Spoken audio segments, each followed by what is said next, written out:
Hi, everyone. Thanks for joining today. I wanted to talk to you about an idea I had, and that is caregiving a form of self-care? Hi. Thanks for coming. Welcome back. If you're new to my channel, my name's Chris, and this is Joyful Self-Care. So I've had this idea about if caregiving is a form of self-care, and I've been thinking about it quite a bit. I've had a long journey of self-care, and because I'm a massage therapist, but I've also had a really long life care of being a caregiver. My mother had Alzheimer's quite a long time, and I was her caregiver. And more recently, my husband, who had a leg amputation in January, actually, it's only been about 8 months now. That brought about a whole different level of caregiving that I wasn't expecting. And I've been thinking more about the idea of caregiving being a form of self-care because with this new round of caregiving, I was very much stressed and anxious and had a lot of worries and concerns about, are we going to be all right? What's our life going to be like? Everything was different. Also having to do a lot of things that I didn't have to do before, schlepping a wheelchair, getting strong, which is totally fine, but it's still a lot to process and figure out. So during the whole process, I spent a lot of more time praying and meditating and thinking about ways that I could care for myself, so that I could be stronger and be able to provide the care that my husband needed. And that got me thinking, caregiving is a form of self-care, and you're caring for the most important person in your life, and that's yourself. So today, I also want to share with you my new book, Reconnected, a Caregiver's Devotional. It's about finding God and it's about finding God and grace and grit in the midst of the mess. So I know that's a mouthful, but we'll be back and I'll show you the book and we can talk more about that. Thanks again, and we'll see you in a few minutes. All right, here we are. I hope you can see this now. It's called Reconnected, a Caregiver's Devotional, and it's about finding God and grace and grit in the midst of the mess. So now I know you might be thinking, well, I don't really care for anyone else. I don't have a relative who's sick or anything, but like I said, if you are struggling with anything personal that you're caring for yourself. So here we are, we have this great introduction. What the table of contents includes about right where you are.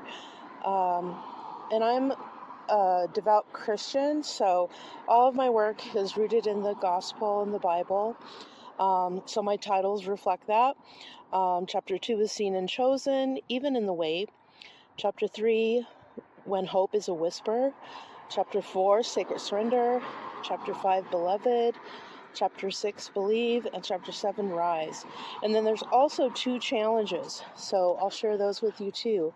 But first of all, I wanted to share with you one of my favorite reflections was from the first day, right where you are, and it's about the Bible hero Hagar.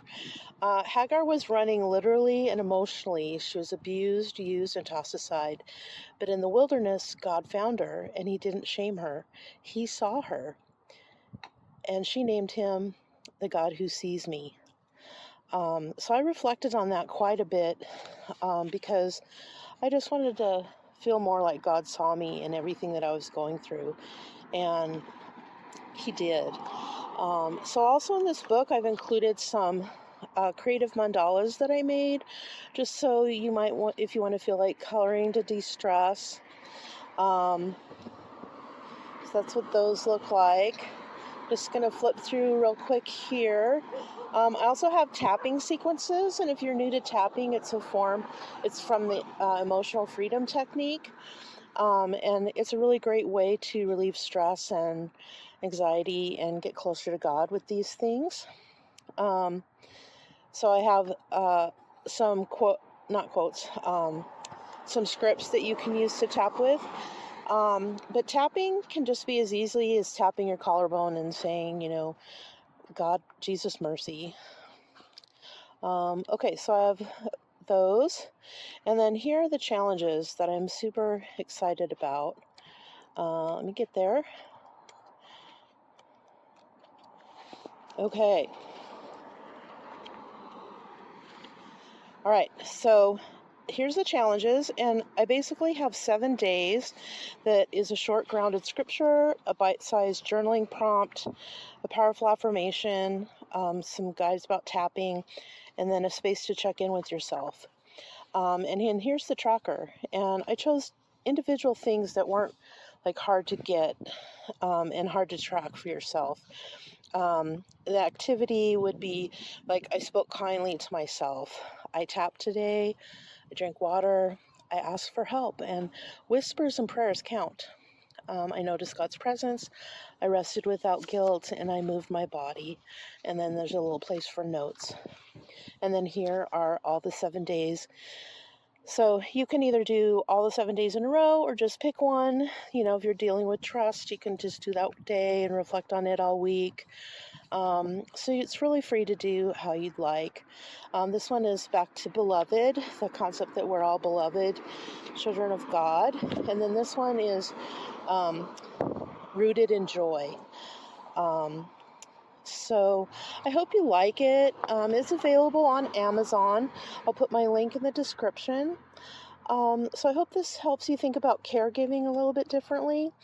And thanks again for joining me. Have a great day.